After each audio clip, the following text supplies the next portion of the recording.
Woolly caregivers are unusual in their social structure. Most gibbons live in small colonies, assisting on a mating pattern and their offspring. Of these gibbons, they exist in groups. One male can have two or sometimes three females, and all of these even the juveniles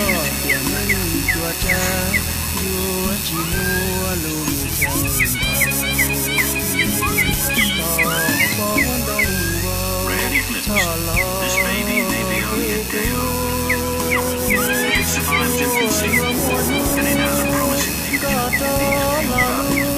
close-knit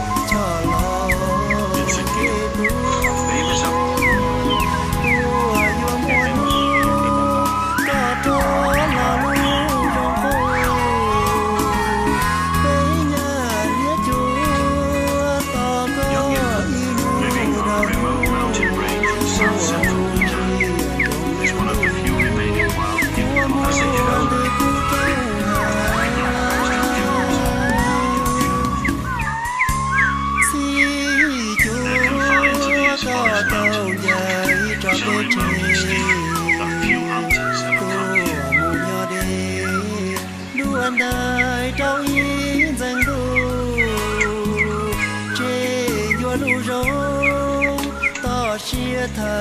Woolly caregivers are unusual in their social structure. Most gibbons live in small family groups, assisting on a mating pattern and their offspring.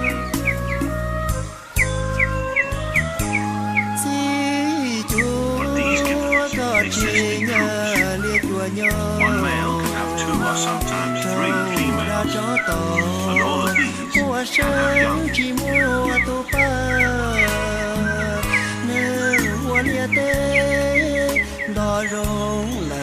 Often, even the juveniles stay in community.